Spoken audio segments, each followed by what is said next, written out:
Hey, yo, it's me, Pops Fan Marmalade, and you're watching the Comics-Related Madness Network.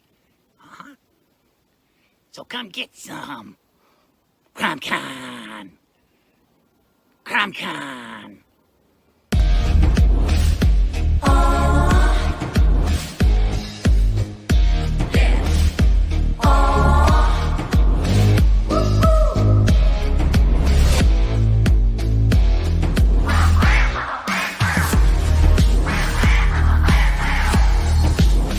Your favorite podcast is Critical Blast.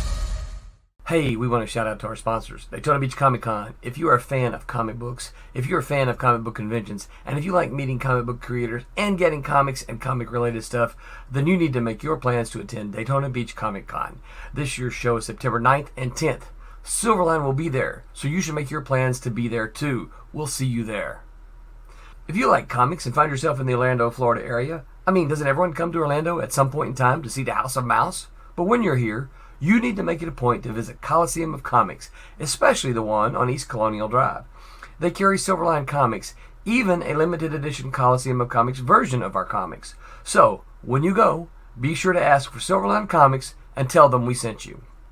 OCD stands for Orlando Collector Deviants. OCD, Steve and Trish. They're a family of geeks who promote geek things, particularly those around the Orlando, Florida area. They're big supporters of Silverline, and we think you should be supporters of theirs too. Go give them some love. If you are an independent comic book maker and you need to get your independent comics made, you need to look no further than Kablam Digital Printing. They print our books, and they do a bang-up job. They're not only trusted by Silverline, but many independent comic book makers. Head on over to kablam.com and see for yourself just how easy it is to have your comic printed by them. And tell them Silverline sent you. It's 1776. The new American army stands at the precipice of victory or defeat. These are the times that try men's souls. Will the British be expelled from Boston, the birthplace of the Revolution? Can you help turn the tide of the war? The American Crisis, War in the North, is the first full-length campaign guide by Nations and Cannons, a historical TTRPG setting for 5e. With new backgrounds, equipment, and additional character class options, like the courageous drummer or the fearsome Jaeger. Explore the 18th century American Northeast, introducing new playable characters with heroic key moments, like David Bushnell, inventor of the first combat submarine, and Polly Cooper, the Oneida woman who saved Washington's army. Meet real historical figures like Henry Knox, Molly Brant, Peter Salem, and others who risked everything. Don't throw away your shot. Support our Kickstarter today. Hi, this is Tim TK, host of That Silverline Show on Tuesday. Join us at 11 p.m. Eastern, 8 p.m. Pacific every Tuesday night as we discuss pop culture and the joys of making comics. And I'm Scott Wakefield, host of Silverline's Wednesday Wham, where we talk about comic books and all kinds of great storytelling, sometimes with incredible guests. And we want you to join us Wednesday nights from 8 to 9 p.m. Eastern. We'll see you there. I'm Roland Mann, and I host Silverline's Silver Sunday. Join me every Sunday at 8 p.m. Eastern as we make mine Silverline.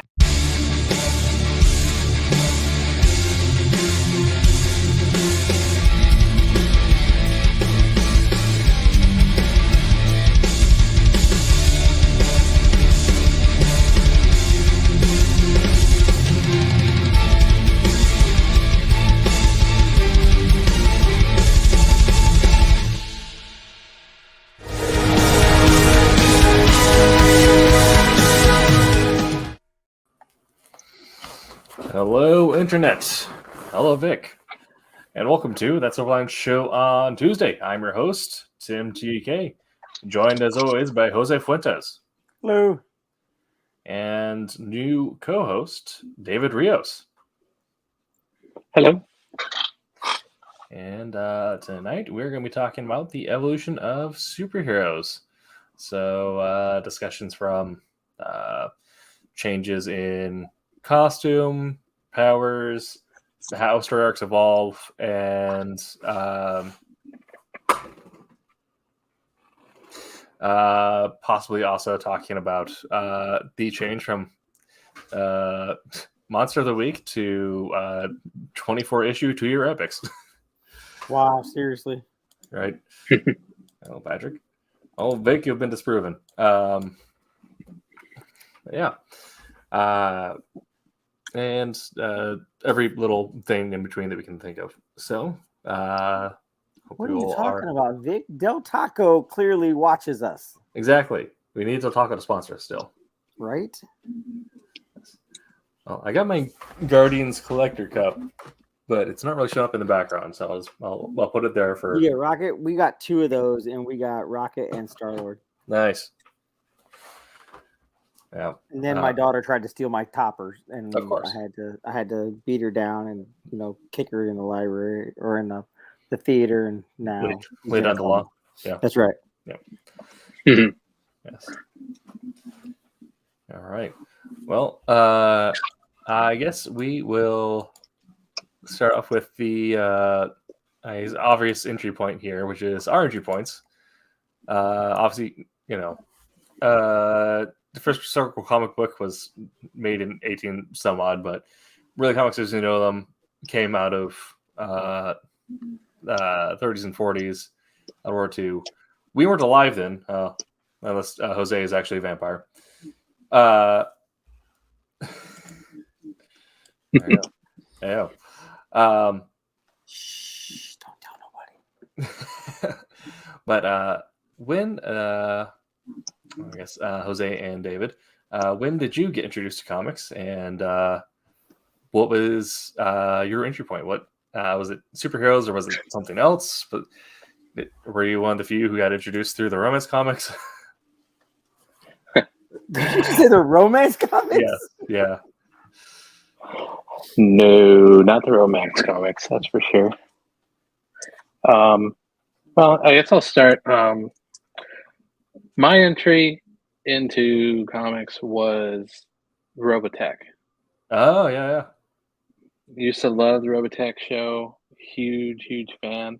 Friend of the family's came over and came back with a bunch of the Kamiko Robotech comics.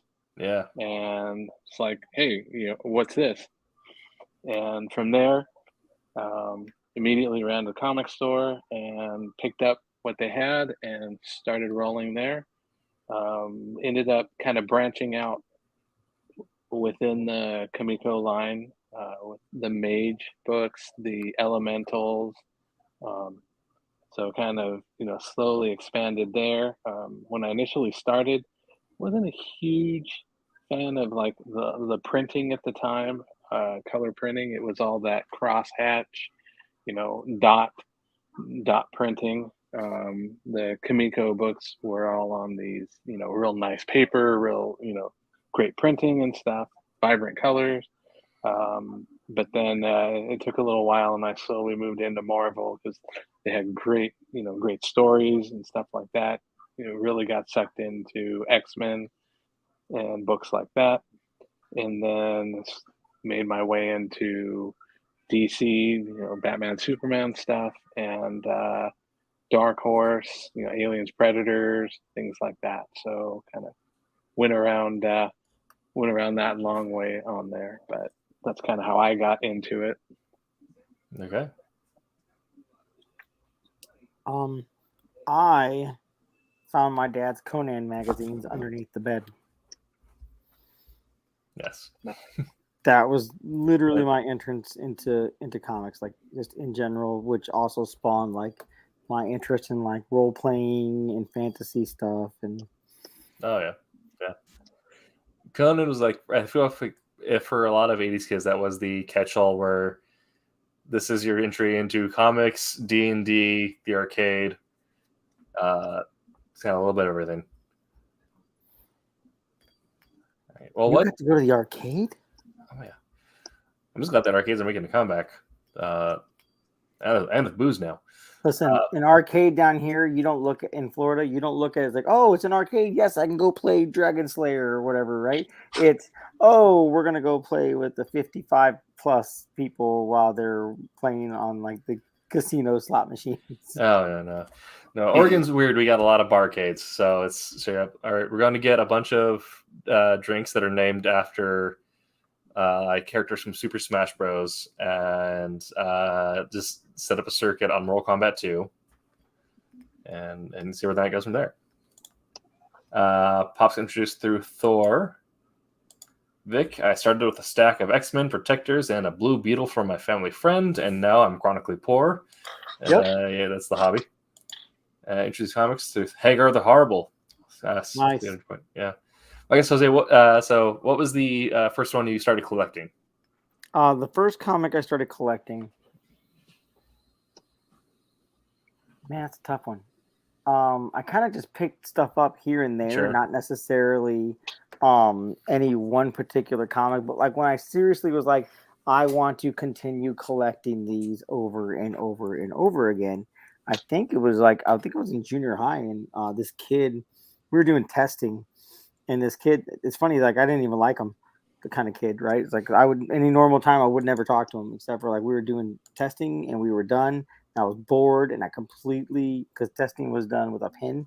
Mhm. I had no paper, no nothing, just sit there and doodle with. And I was like, crap, I'm bored. I'm going to die. And I was like, he's like, hey, you want to read one of my comics? I'm like, sure. He gave me Detective Comics. I don't remember the number, but it was the Mudpack storyline. Okay. And so from then on, it was like, oh, dude, this is awesome. So I've been collecting Detective Comics since. Okay. And I've jumped here and there. You know, I did Marvel for a while. I loved Age of Apocalypse. I collect all the individual floppies for that. And I try my best to collect floppies for the series that I like, but a lot of stuff isn't where I like it. So I don't do a lot of like mainstream stuff. Sure.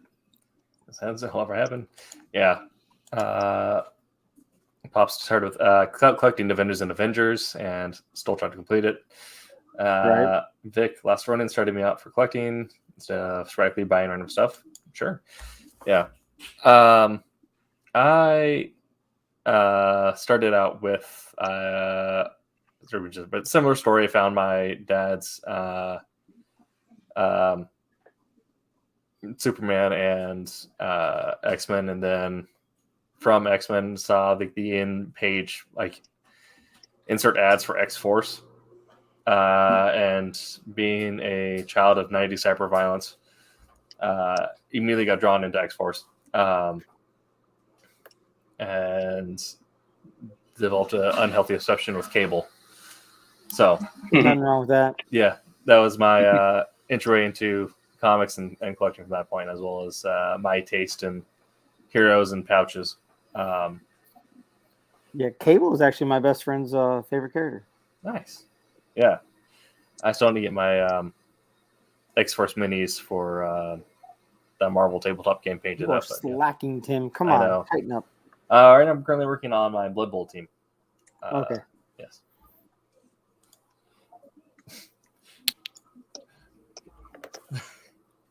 Let's see there. Yeah, so No, my parents were like really cool. This was like what, the 80s and whatnot. 80s. So nothing creepy. probably lots of hairspray. Right. Yeah. Cat lint. Catlet. Yes. Yes. If anyone send me submissions, they must include at least 2 combat straps full of pouches. That's right. So that kind of leads into a natural line of progression, which is the change in costumes from Golden Age to Silver Age, with very sleek, for the most part, sleek-looking costumes. Lots of the stereotypical spandex and the underwear on the outside. Then hitting the anti-hero revolution of the 90s, where everything had to be tactical, everything had to have pouches and giant guns and bulletproof vests. That is Tim's era of comic books. And not just now, I feel like obviously heavy metal and death metal inspired this, but I feel like there's been other things. I feel like we're in a weird era of power armor and like inspired fantasy armor on modern characters. Like even, I mean, Captain Britain with Betsy Braddock right now is full on pauldrons and arm guards. Right. Yeah. I don't know. I don't. I find it hard to read X-Men books right now. Okay. Like you have to like evidently know every bit of everything that's going on, otherwise you're lost. Well, at least I am anyway. Right. That's what I collect the collected editions now. I've given up on floppies for the most part. Right. Everything has to be collected edition because then I'm getting at least something that's supposed to be self-contained. Unless it's like wow, I don't know what I just did. Unless it's like was it War of the Realms? War of the Realms. Even if you bought the collected one, you still had to buy the other collected ones for like the Spider-Man and whatnot. But I did collect those floppy, so that was actually a good story. That was one of the few last Marvel storylines I actually read. Right. Yeah. Vic also brought up Masked Man of Mystery, like Spirit, the classic designs of. I mean, Green Hornet also fits in there. The hats and trench coats, Darkman, all that stuff. Was it Spirit? There's another one like it, like that's basically like Spirit. Oh, Phantom. Jeez. Yeah, but I guess obviously I stated my affinity for I think it's just because that's what I grew up with, the 90s anti-hero revolution idea of just pouches and bulletproof vests on everything. Right. Right. I don't care if he's bulletproof; he needs Kevlar. That's what the patches are for. The patches protect him. Yeah. So, from you guys, what were your takes on changes of costumes, designs over there? As any designs that you were particularly drawn to? Any changes you liked? Anything you thought was silly? Designs you now look back on? We kind of mentioned this in the pre-show, but perhaps some design, like Drax's cape, but designs you might look back on now and be like, that was a silly choice. It's absolutely a silly choice, but I liked it. Yes. Yeah, and Gamora's, like I mentioned before, Gamora's green outfit, her green skin and all that. Mm-hmm. That was it the green weird onesie bikini? Yeah, with the bathing suit. That's what I'm thinking of. Flowing. Yeah. Yeah. Whenever they went to the white suit, I think that was really an improvement, huge improvement. Oh, like the white, almost like tech suit she was wearing. Yeah. Mm-hmm. Yeah, I thought that was cool. Yes. Yeah. Definitely, like emphasize. I don't want to emphasize, but definitely like accentuated her color better with just the white. I know it sounds weird, but you have a cleaner look as well. Yeah. So, question: do you guys want me to share my screen? Absolutely. My coloring screen here. But, should still be set up here.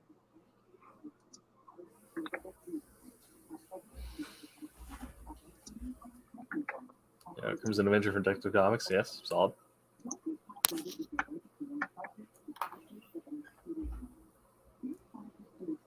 I do think that a lot of like the old detective designs do still hold up. Some of them are a little goofy, but for the most part, I think they still hold up. Like, didn't Crimson Avenger, didn't he have like a suit and whatnot with the cape? I think so. Yeah. Yeah. I like that the question has just kind of stayed the same for however long. Oh, the character, the question? Well, there's been multiple characters of questions, but it's always like even I forgot her name. Renee Montoya. Renee Montoya is still more or less just the same costume. Right, same principle for the costume. Yeah. Like, you know what I mean? Was it the hat, the Stetson, and but hers doesn't she wear like, I don't want to say like a tank top but like a white t-shirt. It's not the whole like full cleaned up suit. It's like it's almost like was it a noir kind of like style. For the most part, she'll wear the same suit, but sometimes she'll have like the sleeveless button up with the tie. Yeah. Yeah. Let's see. Frank Castle's actually been bouncing back and forth, which has been interesting. They just finished up the samurai storyline where he essentially was in fighting the hand, but still wearing Kevlar vest with his logo on it, but with the Oni horns on it. Yeah. Which I'm like, I mean, I guess you could wear bulletproof vest when fighting katanas. It's your personal choice. It's Frank Castle. He has to. Exactly. Pouches in the sort of yes. Do it. Yes. I'll write something that's very pouch friendly. This Vic and I discuss something possibly work related off stream. I don't know. Hardcore Ultraverse, hard case, yes. Yeah, Ultraverse had some really good designs as well. And we're not just saying that because of obvious biases. No, those are just a given. Yes. I think for me, my standout glow up as far as good change in costumes is going from Power Man to Luke Cage. Like going from the yellow and black or whatever to. Well, I'm getting the yellow and black in the first place was good, but going from the weird sunglasses and disco suit to Gotcher. Yeah. Was it like the chains around his arm and whatnot? Yes. And the headband. Yeah, that was that was certainly a look, but right. Yeah. I like how they in was it Marvel Knights they played that off, you know what I mean, in an episode, like a flashback of why he had the head thing on and why he had chains around his arm, and in particular why he had the yellow shirt. Exactly. I thought that was cool. Yeah. Very cool. Now obviously we're talking about kind of the bigger franchises with the longest runs here because that's where you see that evolution on the same character take place on the same characters. But obviously, the zeitgeist of the era will also influence the indies are coming out at the same time. And so you indies are out now, you see a lot of change from those that, from when they first popped off. Or even then looking at things like UT and Image and Valiant from the 90s to now, there's quite a few significant design changes. All kind of following the same line, except I believe Ray finds ways to strip off more elements of clothing. He's a robot samurai and he must. Yeah. Yeah.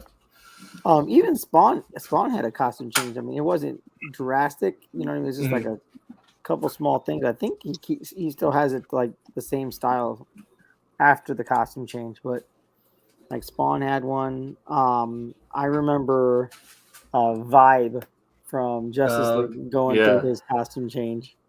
Yes. That one was neat because in the issue he's we're going on a mission. Yeah, I can go put on my new costume, and it was this bright honking green and yellow costume. Yeah.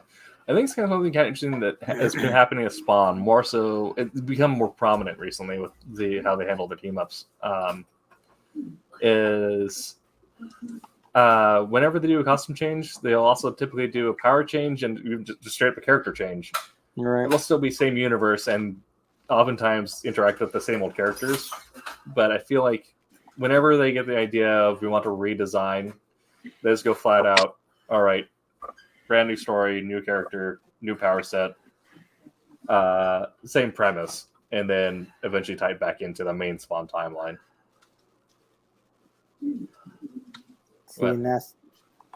Spawn is weird. I'm not hating on it at all because you got to love something that has consistently running. Right. You know what I mean? But that is definitely one that you have to want to pick it up and to follow to keep track of where it's at, right? Because I actually like parts of, and I haven't finished reading it yet, but parts of King Spawn. Oh yeah,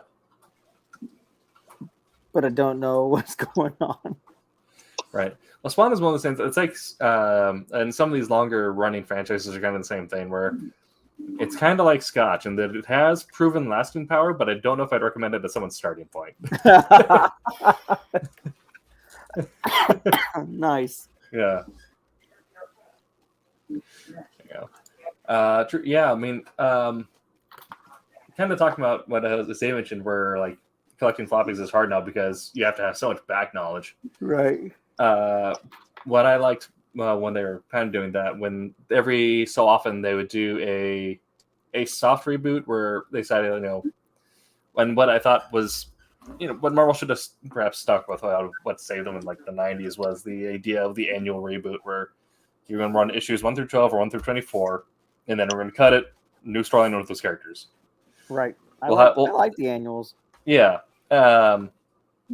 And so you're giving people like easy onboarding points. You're making it easier to collect a run. But also, if you're hiring new artists or getting artists on all the time, you are going to get more costume changes and more design changes. Right. Yeah.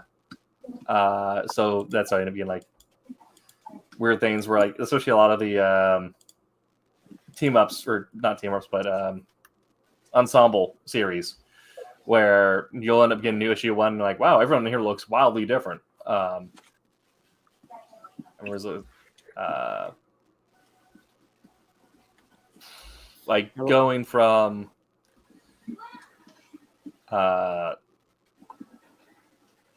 can't remember if it was like had the hard change like at Necrotia or right before Necrotia, but about that time, and then Deadly Genesis. Wasn't it before Necrotia? I think it was right before Necrotia. Yeah, where they're like, by the way, everyone in the X-Men looks entirely different now. Get used to it. Right. Yeah. And then was it during the Phalanx? Was it? Yes. The Phalanx. I don't remember what it's called. Covenant, Phoenix, Covenant, I think. Mm-hmm. And then that's when I think that's when was it? They brought out the all like blue, all yellow costume, right? With like the collar belts. I actually thought that was cool. It's something. Random background noises. That's right. I was waiting for you guys to hear the Mm-hmm. bells here at my house because we just got 2 new kittens. And we put bells on them so we knew where they were. That's smart. Now, recently I've been having an issue with my cats tracking through my shelf of miniatures, so I need to figure that out. You need to have a heartfelt conversation with your cat. Apparently. They definitely get into just about everything around. Mm-hmm. Like, I have a cat, and he's one of our older cats, but he is definitely set in his ways that he will go up to the cabinet and open the door and let it hit, and then look at me. Like, are you going to feed me? Mm-hmm. I was like, no, dude, I put food down already. Like, I don't think you heard me, human. Right. No, they don't tend to hear the humans much Right. or follow that. There's sometimes though where I feel like they're capable of higher thought. They just choose to be spiteful. I believe that. Yeah. Like, Everyone cat? pacing under the desk here, Ah. wanting attention. But that's pretty much every day. So Yeah. Right. Okay, so we kind of mentioned costumes, and now let's get into before we get into story how like story arcs have evolved essentially. But another thing that will change, I guess, based on how the writers perceive heroes or what the editors want to do, or if they have something they need to level someone up for down the line. Heroes or characters getting new powers or new skill sets or losing skill sets in some cases, sometimes handled great, sometimes handled poorly, sometimes not addressed at all, and it just happens and you're told to deal with it. Right. But I think one of the most iconic examples of all three is Superman. Just sometimes he wakes up with a different power, or sometimes he loses something, or sometimes you get a really good explanation as to why he now has heat beams, and other Right. times like Like, you oh, get we're some just gonna really, say he can fly. Now he can fly. yeah, sometimes you get some like very poor excuse for why you got power, or something that's overdrawn and perhaps unneeded. Like turning red lightning and blue lightning. Yeah, it's very silly. So I'll start off this one with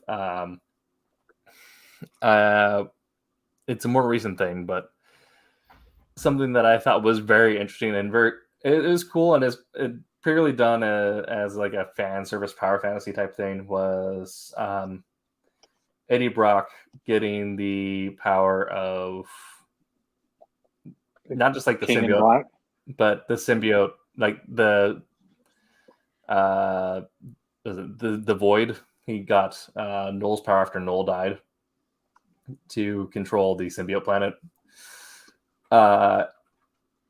Very weird, overdone power, but handled in such a way that it doesn't rest of the Marvel universe, because they make it very clear that it's out there in space. It can't come here. He's just now has random prophetic moments where he sees space stuff. But it wasn't something that happened overnight. They, for like a power change on that scale, they gave it a full, almost like 2-year buildup. I was gonna say 2 issues, but that's cool if it was 2 years. Like if it was like in the plans for like a minute. You know what I mean? Yeah, was like and it was one of those things where like it felt like I feel like big publications were doing, where for most part it's self-contained, where it's all in the Venom comics, where you get the seeds planted, things develop, there's a small conflict with more questions, more development, and then eventually it builds and develops into a crossover event. Whereas some of the things that like 2013 X-Men, King in Black. yeah, King in Black. Like 2013 X-Men was one of the things that like I could not stand, because that was when they were like the first time that they were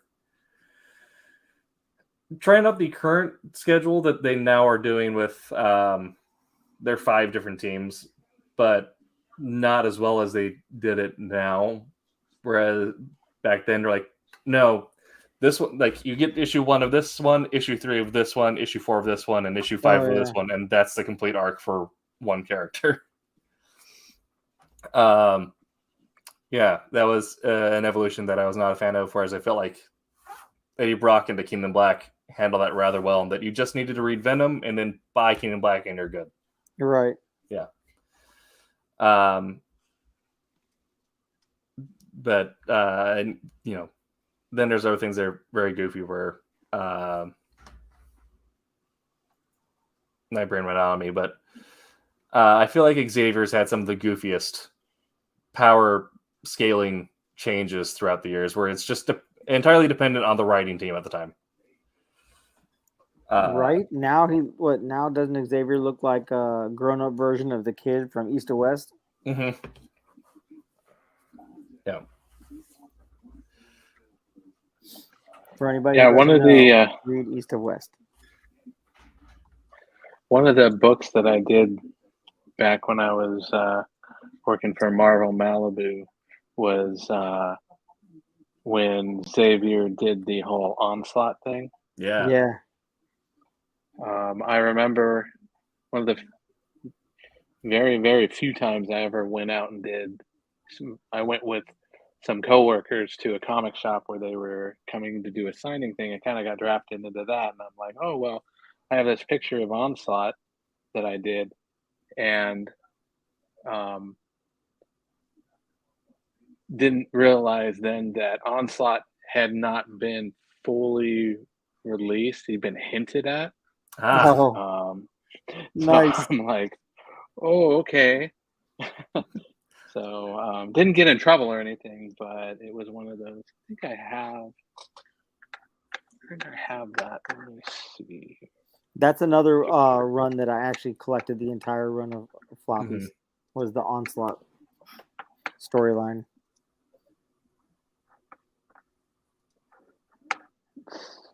Yeah.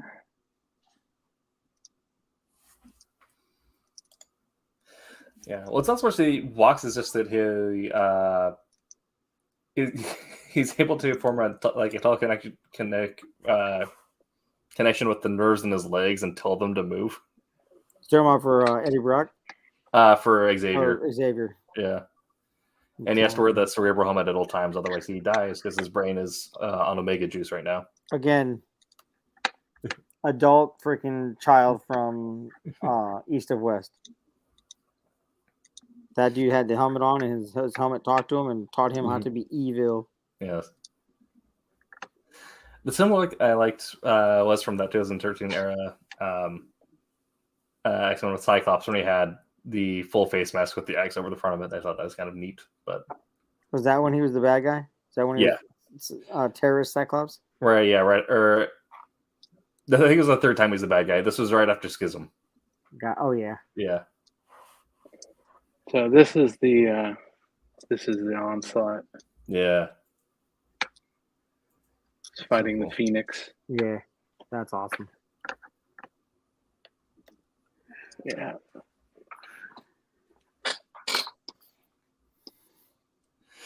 Yeah, like it's one of those things where I said earlier, where sometimes you give a character new power with an overcomplicated reason that you could have just. Sometimes a simple explanation to do better. I mean, we could easily just say that Forge whipped up some sort of like implant or whatever and just slapped on his legs and he's fine. That would have made sense. You know what I mean? Yeah. Because, oh yeah, Forge can take a freaking can of tuna and make a rocket out of it. What's that like super advanced spinal like nerve surgery in the X-Men universe? So I'm like, you could easily just say that, you know, he got shoved in the tube and he's fine now. Right. They made him his own metal suit like Box from Alpha Flight.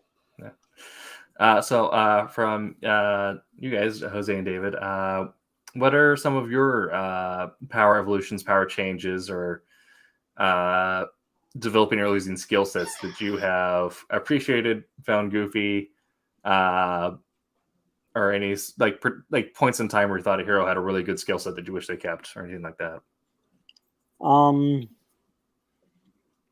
Let's see. That is a valid question. It'll make me think on the spot.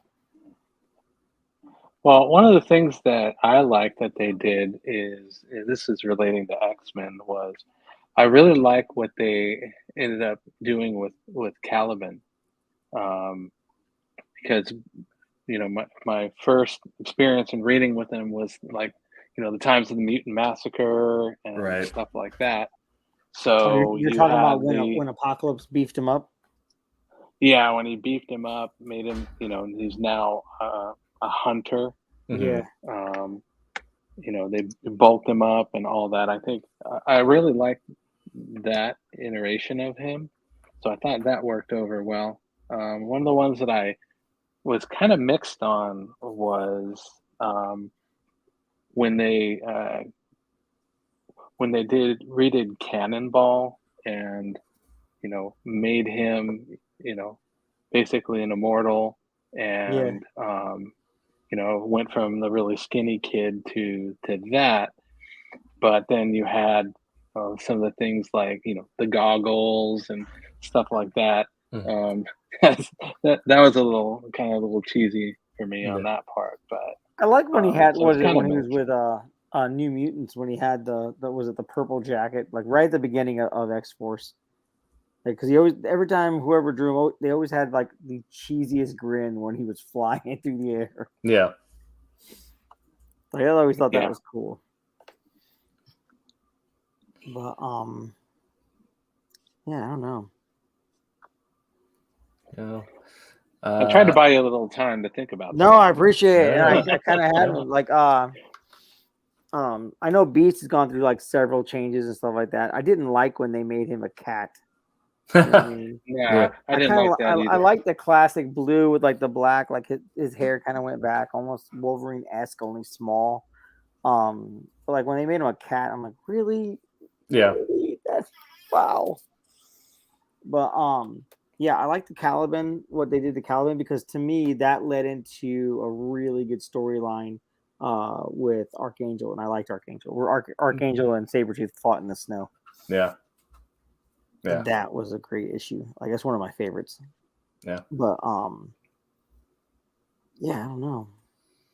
Yeah, Angel to Archangel to Angel to Archangel to Angel and Archangel. Yeah. It's also kind of a interesting evolution.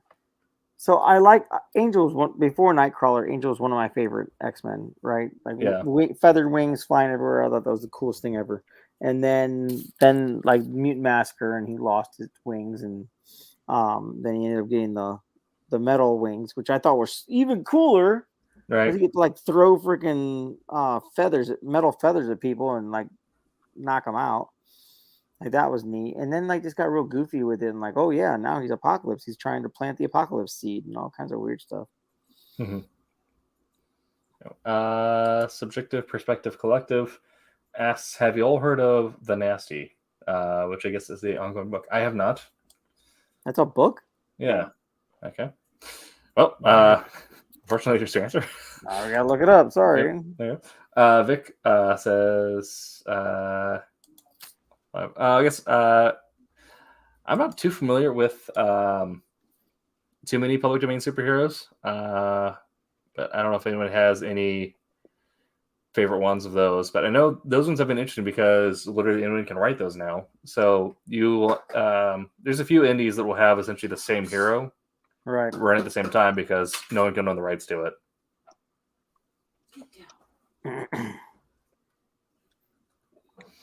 So I don't know if anyone's been tracking any of those recently. I haven't. I don't know. Didn't Transformers just come up and like their licensing came up? I think Transformers has something that's in public domain. I don't know if their full thing's going, but I know they're having an issue with IDW. Well, they lost. Like IDW lost the rights for Transformers comics. Yeah, somebody needs to pick it up because I need more Transformers comics. I just want to put that out there. Yeah.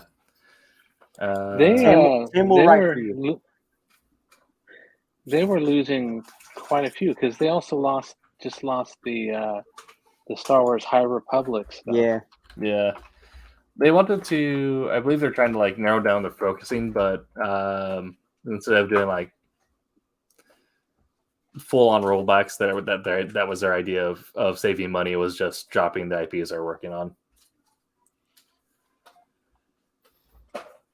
And they did, like I said, I need more Transformer comics. Yeah, I used to be big in the original stuff, but more of the TV show related stuff. I did enjoy the original G.I. Joe stuff. The comic, like with Mike Zeck and whatnot?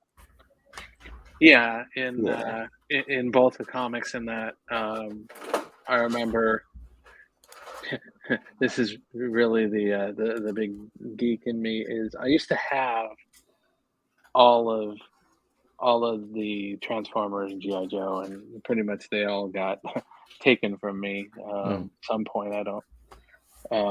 But I remember like I had built this display because I had multiple anything I could mail away for and get like Cobra Destro. So I had this big display that was pretty much right out of the comics and actually the TV show commercials for the comics.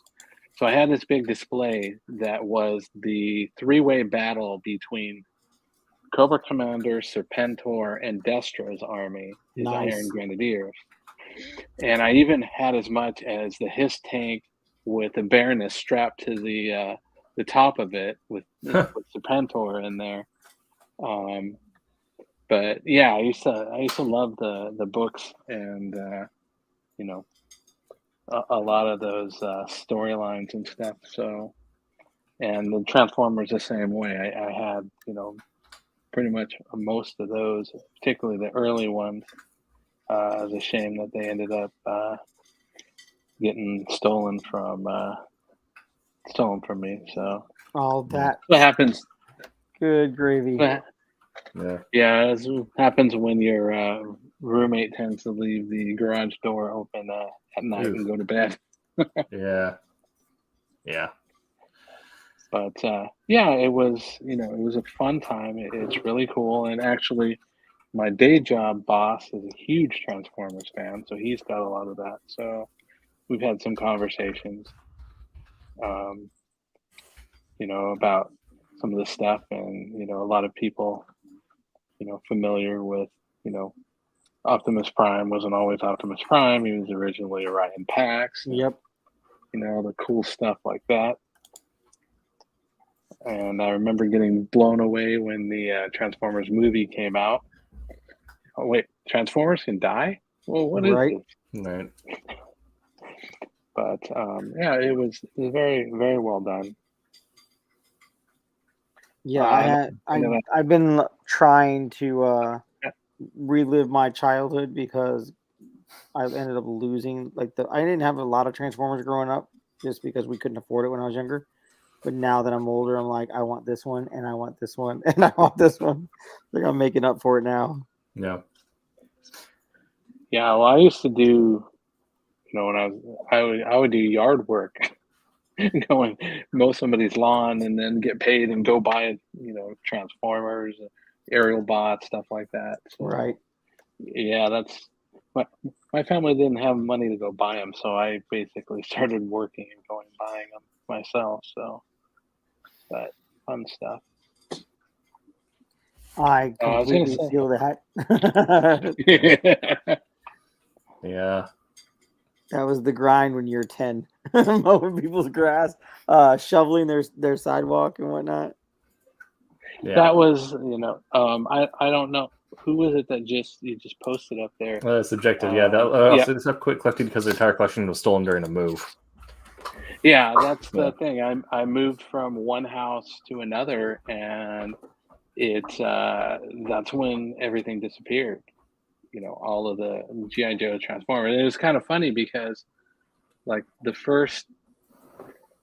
series, everything from the very first ones of the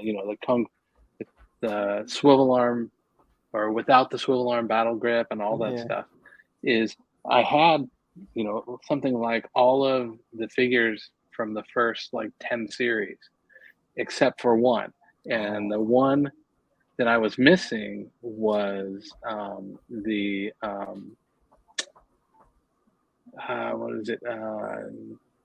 General Hawk. And I ended up finding that one on eBay, I think. And then when I went to go put it with the other one is when I realized that all the other ones were gone. So the one I was missing is actually the only one I have left from that set. I have, let's see, can I swivel my? So I obviously lost between all the 87 million moves I've done in my life. I lost a bunch of toys and stuff growing up.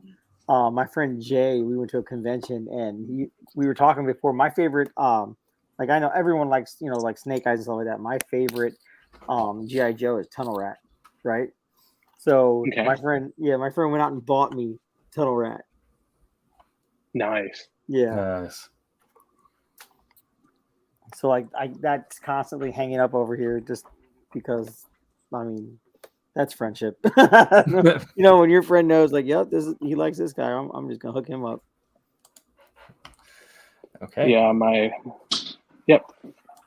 So another franchise that I really like is the Rocketeer stuff.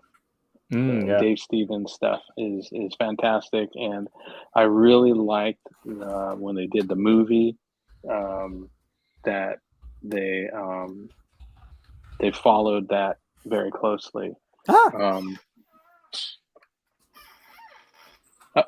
Cat, told you. Oh, okay. Kitten just attacked me. Yeah, but it was I think it was Joe Johnston that did it, and he also did a lot of the feel and stuff for the first Captain America Avenger movie. Oh, that's cool. So yeah,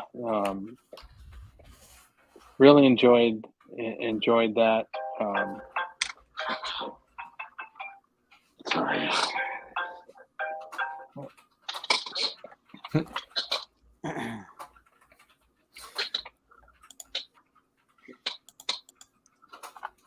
Was that Tim? It's usually Tim getting phone calls from the president.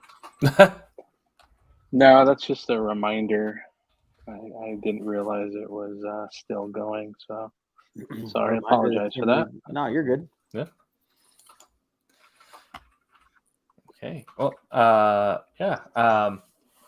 So, as you alluded to now, is why collecting floppies is hard. Is the way that superhero stories are told has also evolved. There's you always had like recurring villains or through lines. If you're Prince Valiant, you have a 15-year arc, but Right. it seems like we have gone, things have personally gone further and further spaced apart, where we had the Monster of the Week setup to the every 6 issues was a complete arc to some rather long and protracted 300 issue storylines. Then jump back to a 1-year reboot, and now it seems like we're heading back towards the longer and longer runs. So I don't know if I personally have. Actually, no. I think my favorite in there is the 1-year soft reboot or once every 2 years soft reboot. That idea of just giving you time to develop stuff and let a story breathe, but also giving you easy ends. But was there ever a period of time that you thought that was your preferred method of storytelling in comics that you liked? Did you like any one of the iterations where you knew if you're going in and getting an issue that was the full story at the moment, or So I like having basically what year-long storylines, right? Yeah. So you would have like the year-long, basically like storyline, and then you would have within like the last 4 months or something like that, they do a big crossover, right? You so do the event. What was it? War of the Gods for DC Comics. Yeah. Like that was, you know what I mean? Every book had their own storyline up until, and then they kind of converged just for that story, just for like the crossover, Mm-hmm. like because then you're like, oh, so this is a crossover I want to get. I missed the first 2 issues. I don't have to go back, 12 years to figure out when they started this storyline. I just got to go back a couple issues. I actually like that. I like that concept. Yeah, it's easy just to like have your book that you like and to read that, and then when you get to the storyline, maybe either like bulk up your shop, pick up at that month, or just get the collection when that drops. But yeah. And I know personally there's a couple shops that they don't like. I don't think they like trade paperbacks, right? Like, you know what I mean? Buy floppies, trade paperbacks, like you waiting till the last minute. And I get that. Yeah. But sometimes, like, okay, so as an artist, right? I'm kind of an introvert. I don't necessarily go out the house. I try my best to go out at least twice a week, but I'm always home. You know what I mean? Mm-hmm. And so the idea of going to pick up a book for a storyline and consistently stay with it is kind of hard for me. So if I can like either get it as a collection, great. But I have like the last 10 issues of Detective Comics I haven't caught up with yet. Right. My problem is that there's so much content out there that I enjoy that keeping up with individual floppies seems like an absolute nightmare. I can see that. Yeah. So like, instead of trying to like, track 3 things from Marvel, 2 things from DC, like, and then 10 independents, I'm like, all right, when's the next big slab of material you can get at one go? Right. Well, like I said, with War of the Gods, I mean, it was what, a 6-issue miniseries, I think? Yeah. It wasn't very big, but you knew you can get this issue and you catch up with this. It might touch into the other real books, right? Right. Just for like a little flavor, just to brush up against it.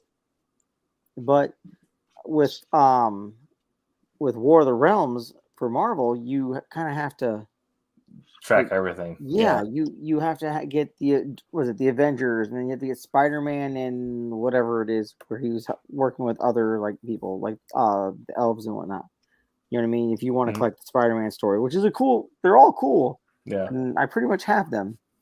I think I may be missing 1 or 2, but I'm not going to go and try and find them because it's a lot. Right. Keep it simple, keep it minimal. 4-issue, maybe 6-issue miniseries. Like I said, War of the Gods was a great one for me. But something of that nature. Right. Like even Crisis on Infinite Earth wasn't ginormous in that you had to collect every other comic out there from DC in order to read it. You know what I mean? Right. Yeah. And if you are going to do a giant one with you're touching into every other book, do like Marvel's Onslaught series and label them. Oh yeah. Phase 1. Yeah. Right, phase 1 of 3, Mhm. phase 2 of 3. You know what I mean? They definitely labeled it to make it easier. Like that's probably why it's one of the few like actual like runs that I collected, Right. in regards to like the big crossovers, because I was able to keep track of it. Right. I thought it was interesting. I think was it Countdown to Apocalypse, Countdown to Armageddon, something. But it was before Secret Wars when they're doing the storyline setting up that there are incursions happening, and where the idea is that you didn't necessarily need to bring the order, but if it's tied into that, you had the header. Right. Yeah. But was the other one was it Battle World? For Marvel, that was hard for me to keep track of too because I'm like I don't understand. Mm-hmm. There. As indie books, you always have that soft reboot because miniseries are the main thing. Yeah, I mean that is definitely one of the appeals of collecting indies over collecting like, mostly the biggest two. Dark Horse is better about it, but I mean, miniseries are good for like flesh, not so much fleshing, but like basically just testing the waters to see if like people actually like the character or not, you know, or like something enough to continue on, you know, to make it more. Yeah. And if it's like super indie, then usually that's looking for one go. But my problem with that is that like was it Rob Liefeld's Awesome Comics or Awesome Studios or whatever? Yeah. So many where like they just tested the waters. I'm like, oh my gosh, dude, stop. Just one storyline. Can we just keep it going? Like this, it's the same characters, I promise. You're just like, and don't get me wrong, Rob Liefeld's a genius. He's a little weird, but he's a genius. He's like Doc Brown from Back to the Future. Right. I think actually my favorite method of it's popped in my back of my head. My favorite method of publishing comics is really weird because it's very antithetical to how comics have worked. Is how TKO does it, where it's just they put it out like traditional book, only it's you'll have team work on something, complete 3 volumes, release 3 volumes in one go. You can either buy 1 or all 3, right? And then they'll work on the next set,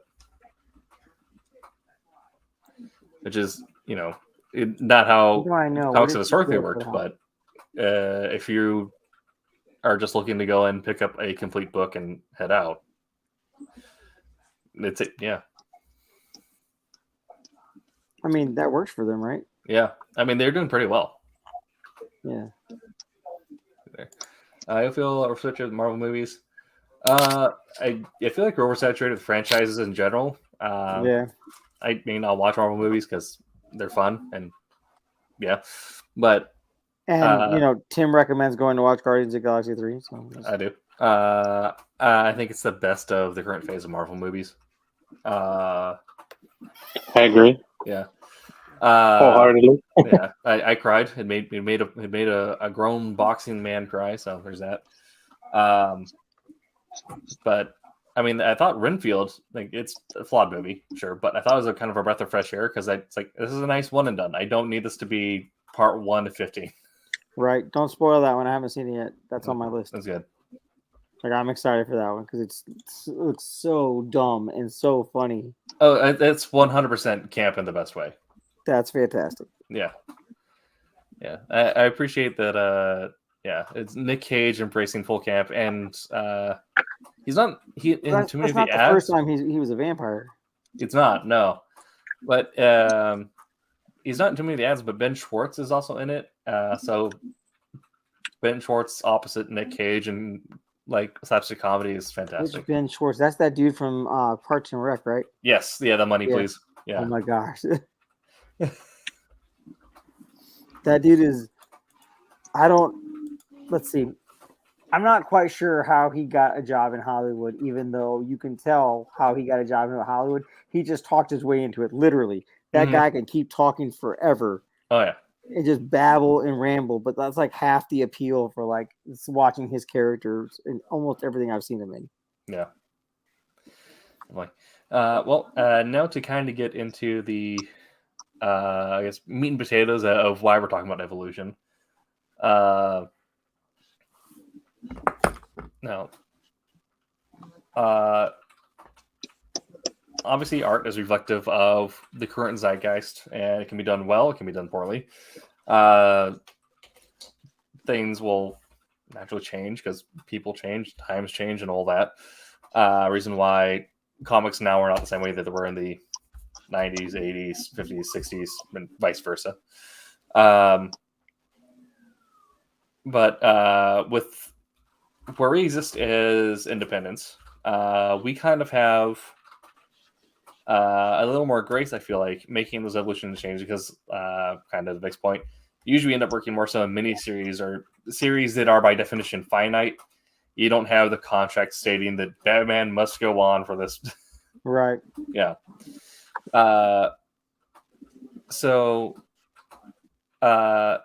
But you can definitely see, where things pull from in the past and going forward. Like, and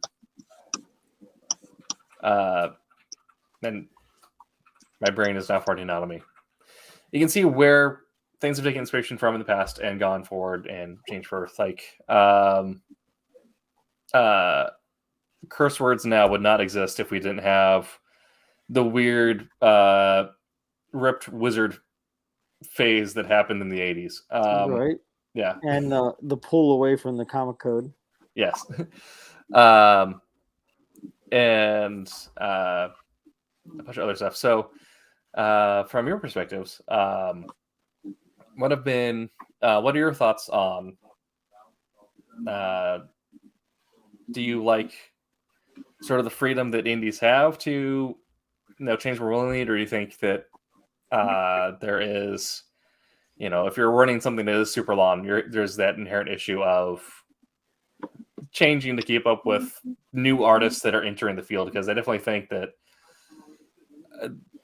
some of the issues why we think that some of these things are so goofy is because you have the problem with maybe some of these IPs should have been left to finish at some point.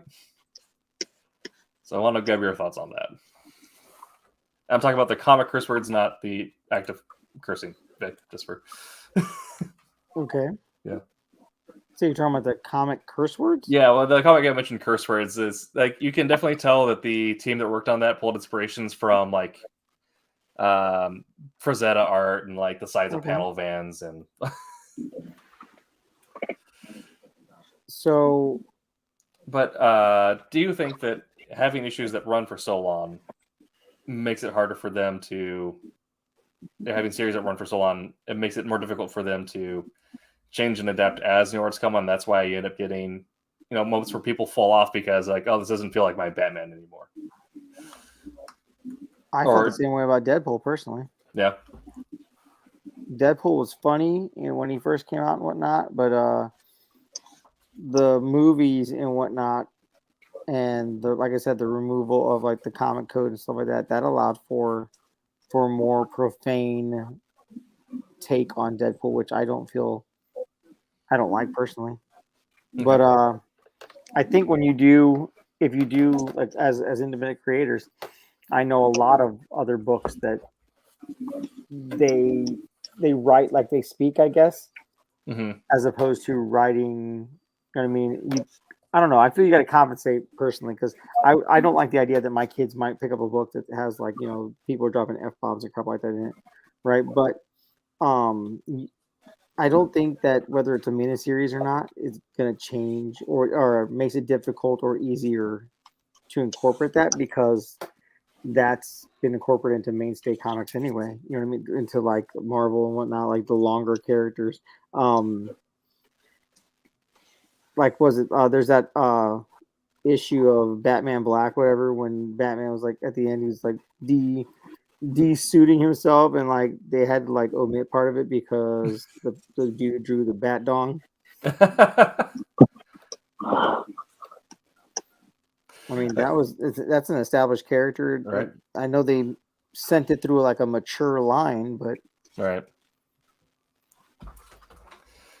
There's certainly like the it feels weird, especially when you kind of like issues of like what like how every generation has a different form of what's considered socially acceptable. right. But I mean, even just like with like another issue you get with like having longer run stuff is you get to the issue of I think we get caught up on curse words, and curse words is a comic, not the actual concept of cursing. But it's a joke on magic curses. Oh, yeah, I totally got hung up on the word. yeah. Oh, But good. no, good. I think Vic did also. But even like with I think a lot of times why we have the issue also with things like I mean, costuming is something that I think is totally fine. That like it doesn't really matter how much that changes over time because aesthetics change over time. But with power scaling, I mean that's like the common joke with Dragon Ball Z and anime and stuff is that you're always one-upping the previous arc, and comics have been doing this for so long. So Superman's been one-upping himself for 80 some odd years. Can you one up Superman dying? Right. Well, yeah. Superman coming back to life with like 3 new power sets. Right. That's fair. Yeah. That's fair. So, but with indies, you can always try to one up your competition, but usually it leads to weird storytelling. But usually with indies and things that have a finite timeline, you end up getting things that might feel a lot more relatable and are easy to read because they're built in that time for when they're published without scaling. It's just, this is the art encapsulated, whereas you have something where you can feel the 80 years tacked onto it, essentially. Right. Well, I, for one, like the OG. I think I was talking to a friend of mine. I was like, was it the old comics were like the stories were very simple, right? Mm-hmm. And like Superman is going after some gangster, and you know what I mean, Right. grabs up a car, right? That's a very simple storyline. So, like, okay, 20s gangsters, that's it's very simple. And then you jump to like the 80s, and it's a little more. I don't want to say a little more violent, but like I feel the 80s storylines were better, just because I think there was more thought process to them, and more character development. And then you have like the 90s where no, let's get everybody a gun and give everybody like giant arm shoulder pads and stuff like that. Like we have to like blast a hole in everything. And then I feel that personally that once you hit like 2000, the storylines and stories kind of got a little convoluted. Right. And we're a little harder to understand because like, we're gonna change we're gonna change Batman up. We're gonna change this X-Men up. And I was like, why? Yeah. Why? Yeah, I feel like that's why something like Matt Fraction's take on Hawkeye was so received, is because that run he cut away everything. Like we're going to reference like a few things in the past, but it's just Hawkeye, Kate Bishop, and the Russian mob. Yeah, that was fantastic. Yeah.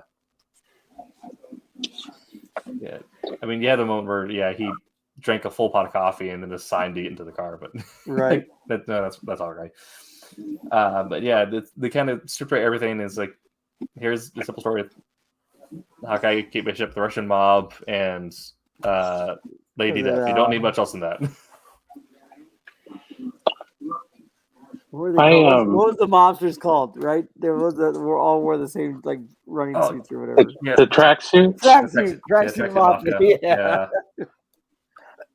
So good. Yeah,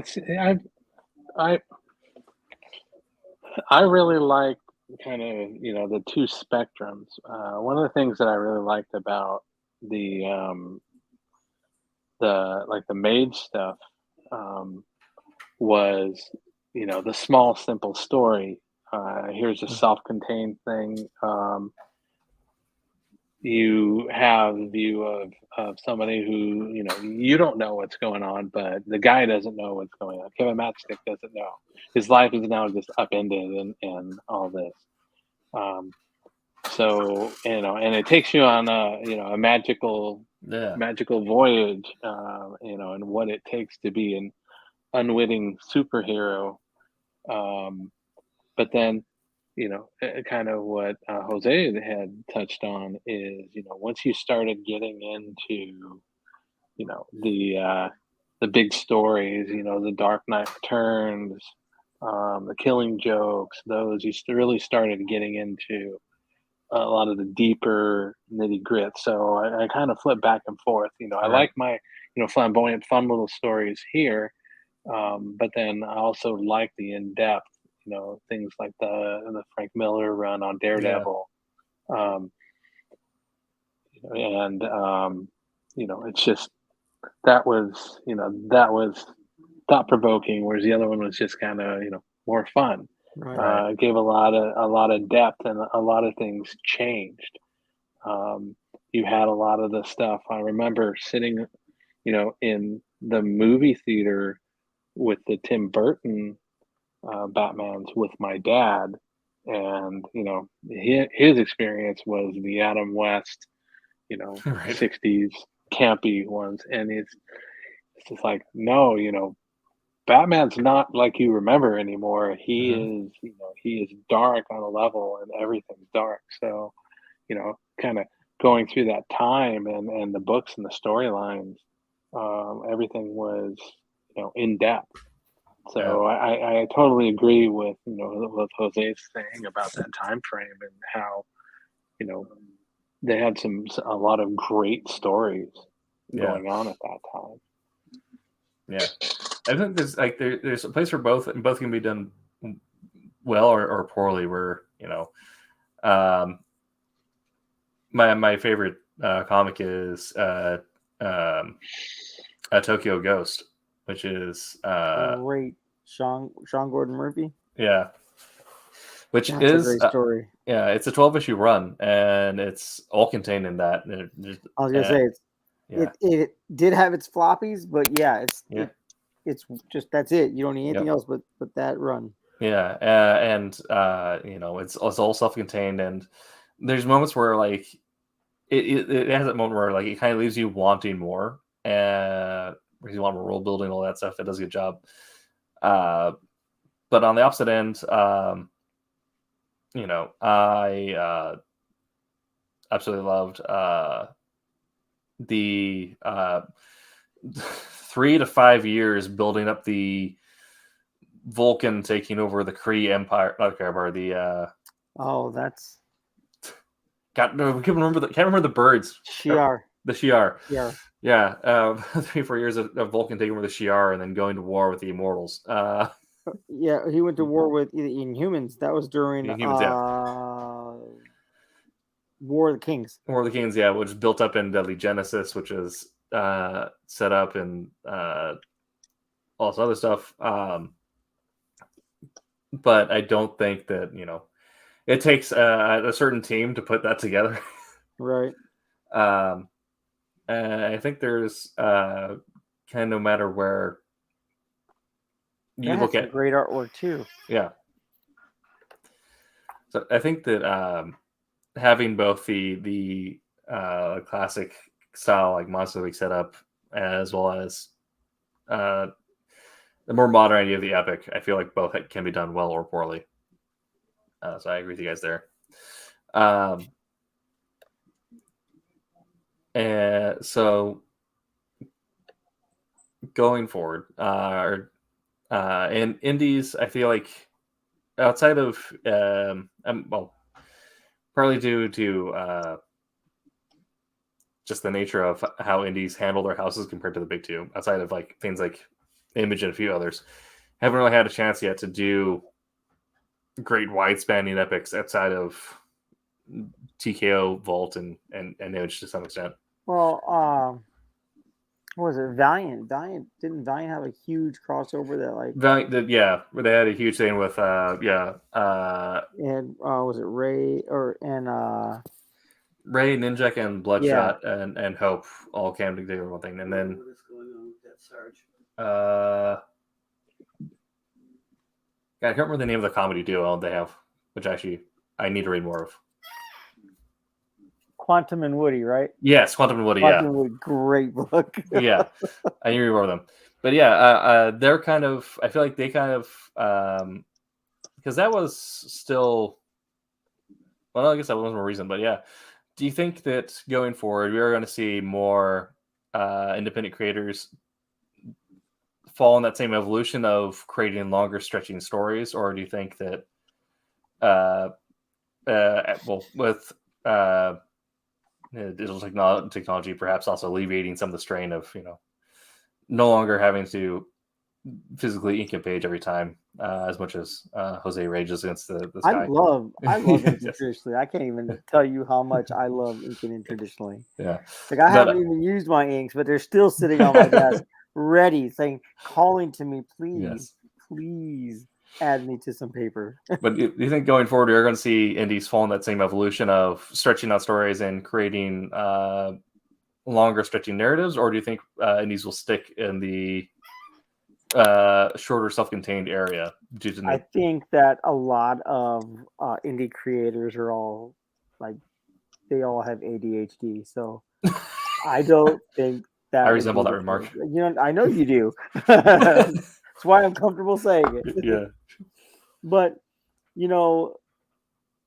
tell me I'm wrong, but you get to a point where you write a story, and yeah, you may set yourself to write a story, but then maybe halfway through, you're like, oh, dude, that gives me an idea for another story, right? Right. Yeah. So no, I don't. I think the idea that the long-winded 2-year, 3-year branching storylines, I don't think that those are gonna make a comeback in indie comics. Personally, that's my personal thought. Sure.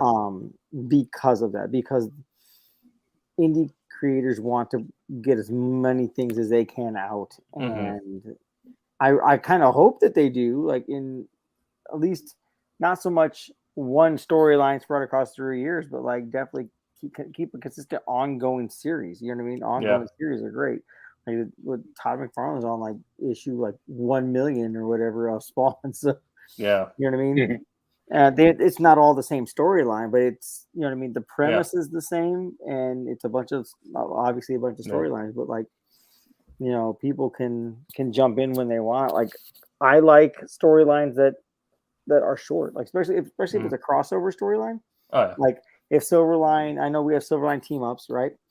But if Silverline did a massive cat and mouse / champion / obsolete / I don't know, divinity crossover, you know what I mean? I would hope that we keep it down to 6, maybe 10 issues. Right. Just to make it a little more manageable. But I mean, I think that would be cool, but I don't see it happening with any other creators, to be honest with you. I don't know a lot of people that have as many books independently, as many books out as at our level of Silverline. I mean, yeah, there's what Boom and other stuff like that, but not where we're at. You know what I mean? We have a lot of different books for a lot of different people's a lot of different interests. So. My thought is you might get someone in the same vein as Todd McFarlane. I call it having DM syndrome. Right? You want to DM a story for 2 years, where they have their own personal brainchild that they need to get out, and it takes them 2 years to do so. But I think it'll be a special breed of that. I think for the most part, a lot of indies are like, okay, I have an idea for a story, and I can wrap it up in 6 issues. Great. Right.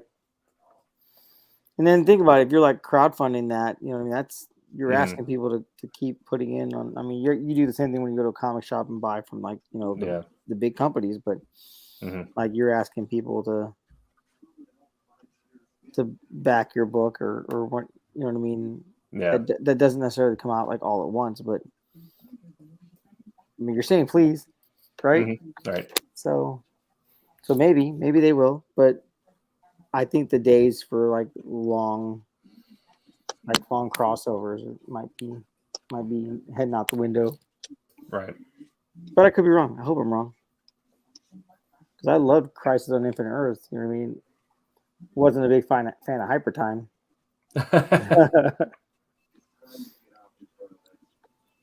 But yeah, that's my thoughts anyway. Okay. David, do you have an opinion on that, or? It's okay. You can call me a fool if you think I am. No, sorry, I kind of got sucked into what I was doing here. It's great art, yeah. I know. Yeah, sorry. I'm just, my mind's kind of jumped over into what I'm doing here. Just in art mode, yeah. That's good. Yeah, I'm just kind of playing around and looking at what. There's a lot of like on this one. There's a lot of skin, so All right. it's like, how can I? I'll have to go back and zoom out and cut out. Right. And You want to get texture in, get your, you know what I mean? How many layers for this highlight? Yeah. Two. Yeah, exactly. 2 layers. But so I had totally lost track with what. Yeah, that's fine. Because I know I was listening to the Crisis and stuff like that, and the story arcs and all that, but I kind of my mind shifted. You're perfectly fine. See, Jose, I would be with you in 2 layers, but I have a friend who, when he paints skin, he's a realist, so he does. I think he did 14 layers to get 1 blend. What? Yeah. Who did? One of my friends. He's we do he's a part of our the YouTube channel that I'm on. Wait, are you talking about painting or are you talking about digital work? Painting. Oh, okay. Yeah. No. Okay, I can actually feel that. Yeah. Right. But digitally, I was like, what? 2 layers? You need maybe 2 layers, 3 layers if you want. 2 layers and a blur. Yeah. Yeah. I usually do everything on the colors on a single layer. Even between the highlights and the shadows. Yeah. Okay. I keep my shadows because sometimes I'll throw in shadows and then I'll like, you know what? I don't know if I like it here, so I always do it in a separate layer just so if I have to take something away, I can. No, I just cut everything and I duplicate before I apply anything. Right. And I do a flats layer so I can just reselect what I need to easier and just go back to that flat layer. But otherwise, I do pretty much everything on here other than effects. Right. I tend to do effects on different layers.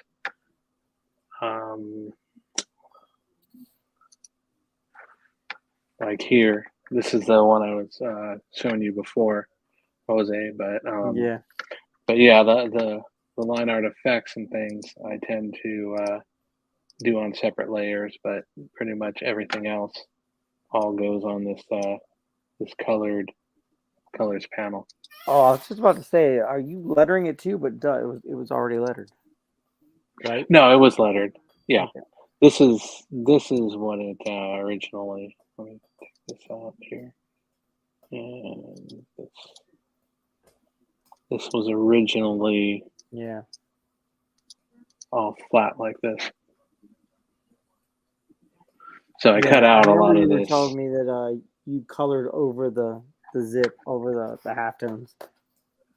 Yeah, I cut them out, cut them completely out, and then went through and loaded those effects as separates. Kind of give it a little farther pushback. But yeah, it's just some of these pages have a lot of faces and a lot of stuff. Like this double page here is just like faces after faces after faces after faces. Yeah. So, but yeah, this is some of the stuff that takes takes me a while to cut in. And like on this other page here, usually on skin tones, I tend to stay more away from hard lines. I do soft lines. Okay. But then when it comes to clothing and stuff is where I start to put hard lines in. Right. I usually tend to brush in the darks and then cut in the highlights. So that's where you get some of this with the Right. brushing and that. But the skin tones I tend to go through and soft. keep that softer. So,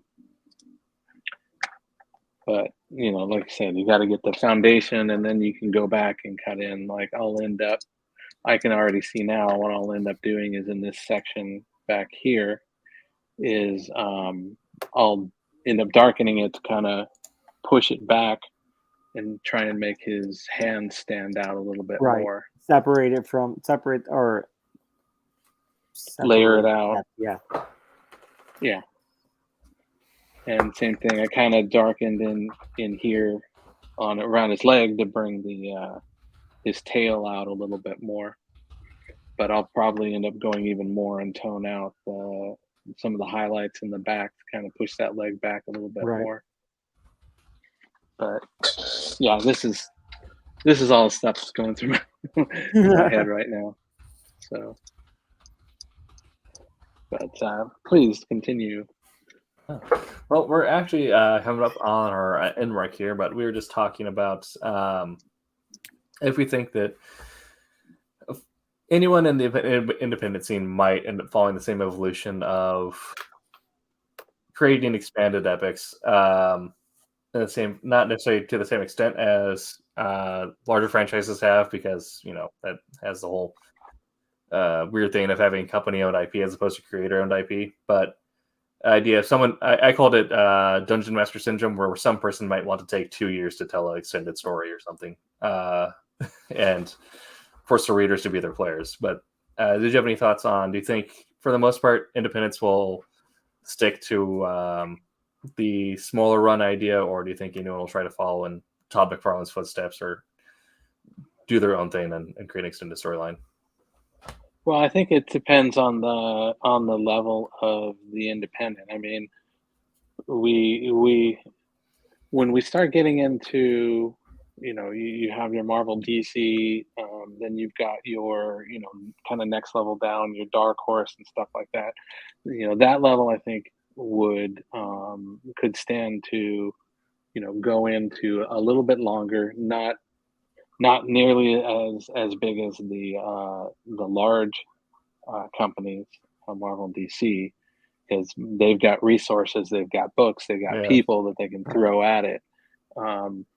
But when you start talking about the really small, the small independent publishers, no, I don't see that going through. I think I see everything being like a project. Let's go through set number of issues.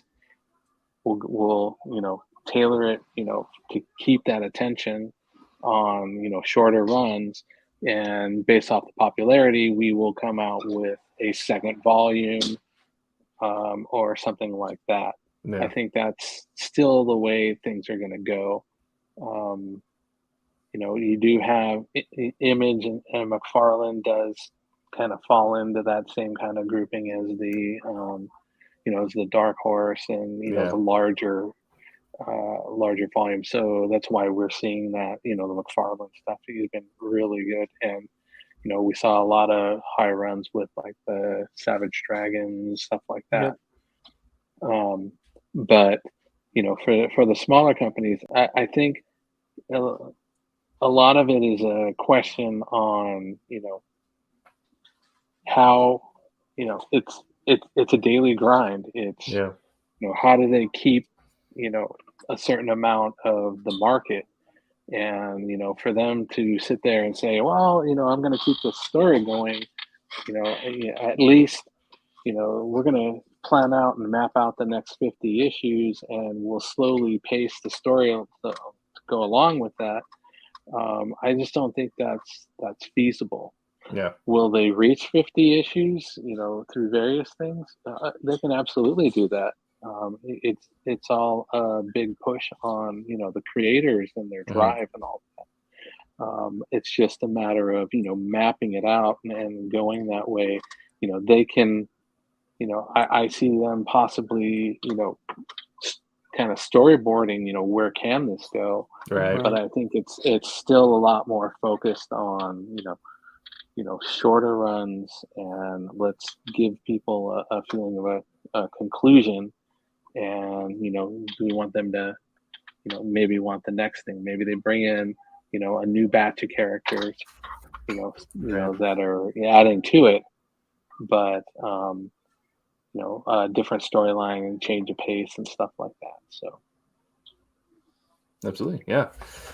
Very good. Well, that has been that Silverline show on Tuesday.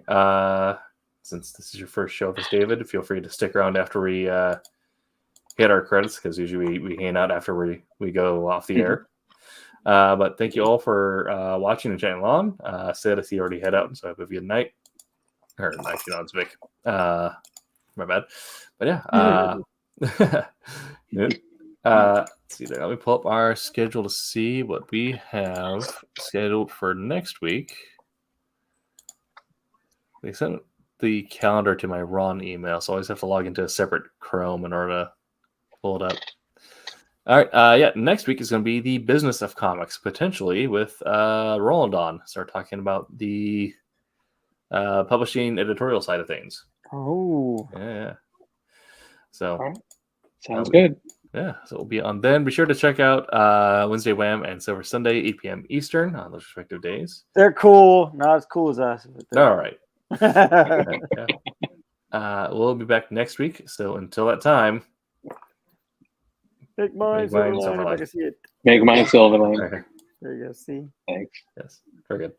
Hi, I'm Bill Black. I created FemForce. But you know what? Today, make mine Silverline.